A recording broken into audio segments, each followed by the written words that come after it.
Hello learners, this is Assistant Professor Kailesh Jaidwar and this lecture is for BCCA 7 Financial Accounting students.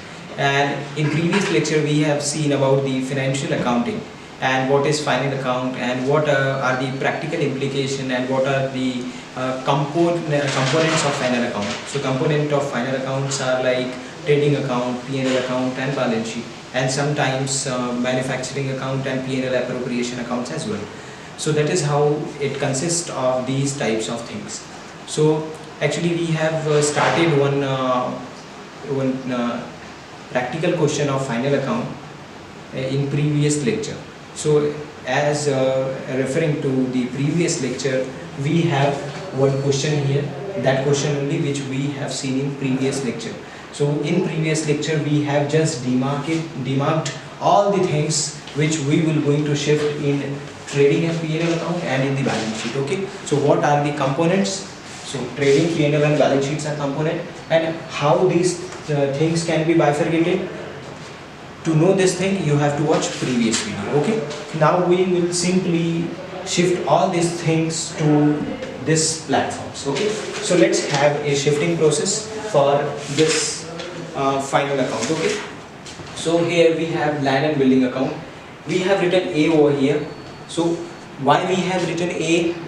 For this you have to see previous video. Okay, in previous video we have given logic about the demarcation of all these things. So please focus. We are just shifting this, and demarcations have been done in previous lecture. Okay, so let's shift all these things. Land and building, in front of land and building we have A, that means asset. 5 lakhs asset. I am writing short forms of all these things so that we can complete all these things in very short span of time. Okay, so land and building means I am writing here N, L and B, that will be like 5 lakhs. 5 lakhs, done. Then after we have machinery 1 lakh. So I am writing here machinery 1 lakh, done. Then after we have purchase account. So purchase account, that means it is T written over here, that means trading account. So I am writing here purchase account, and amount will be this 1,50,000. 1,50,000. Then after we have wages account, then I am writing here wages. Why over here? Because T is written over here. We have demarked these things as T, that means it will come in trading account and amount will be 50,000. Okay, done. Then after we have opening stock. The opening stock should be written on the starting of trading account. That's why I am writing here opening stock.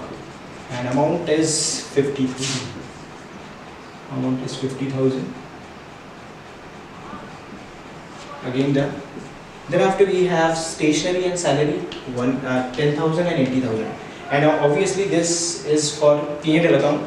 So by leaving some space for calculating gross profit and balancing this trading account, we can have things of P&L account from here. So here, okay, I can write here stationery. Amount will be 10,000. Then after we have salary. Amount in rupees 80,000. Done. Okay. Then after we have debtors, demarked as A. That means in the 1 minute. That means it will be written in the asset side. Debtors. Amounting rupees 20,000. Okay.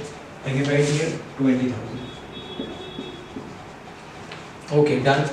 Data's done. Cash, again asset. So cash account, we can write here cash rupees 5,000. Then after we have rent and electricity expenses. Okay, so rent and electricity expenses both has been demarked as P, that means P&L account. So rent amounting rupees 15,000. Then after we have electricity expenses. electricity expenses amounting rupees 20,000. Done. That is how we have done with the debit side of trial balance. Now we are coming to the credit side. Capital L means liability. So capital amounting rupees 6 lakhs.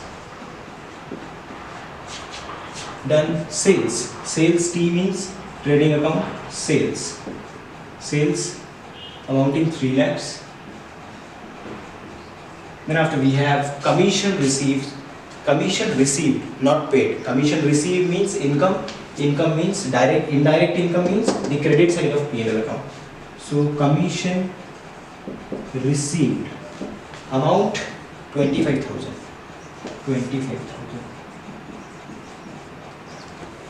Then after interest received, again here interest received amounting 50,000. Done. Then after we have the last amount, and that one is creditors. We have L over here, that means liability side, creditors. You have to put space between capital and creditor so that we can have profit amount over here. Done? Okay. Now we have shifted all these things in the balance sheet. Now we can have the balancing figures right now. So how we can balance? We have to see the larger amount from both the sides. We have to calculate credit and debit side. Total of credit side will be 3 lakh, and for the debit side 50, 2 lakh and 2 lakh 50. That means balance will be 50,000, and this balance will be known as gross profit. Okay, done. And you can now close this account 3 lakhs by writing the larger figure. Larger figure means this 3 lakhs. 3 lakhs. And now this gross profit have to be shifted on the credit side of P&L account over here, gross profit.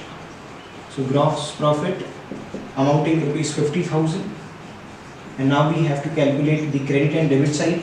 Larger side will be smaller one will be subtracted from the larger one. So 50 plus 50, 1 lakh plus 25,000, that means 1,25,000. 1,25,000 over here. Thereafter 8 lakh and plus 1,000, 90,000, 1,05,000 and 1,25,000. So this is the exceptional problem where we are not finding any kind of profit or any kind of loss over here. Okay, so if we'll be getting if we could be getting profit, so I have to write net profit over here, net profit. But obviously here there is no any net profit here, so I have to put dash over here. If there is net loss, so I have to write net loss here, and there is no any net loss, that's why dash. Okay, there is no any net profit or any net loss, that means there will be no any shifting of net profit. But for giving you a pro forma, I am writing net profit over here but with dash, because there is zero net profit. Okay, zero net profit, zero net loss. So this is very exceptional case, and creditors is rupees 25,000. So now if your total is coming coming as same as the liabilities total is coming as same as this asset side, that means you are right. 6 lakhs plus 25, 6 lakhs 25,000.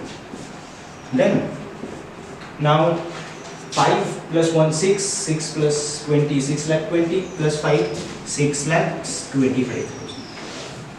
So that is how you can balance out the balance sheet. Okay, so this is the basic question by which you can have understanding of process of how to calculate the net profits through the final final account. Okay, so this is about this lecture. In next lecture we'll be having some advanced questions on final account. In next question we'll be meeting with the new question along with the adjustments. Okay, till then be curious and thank you.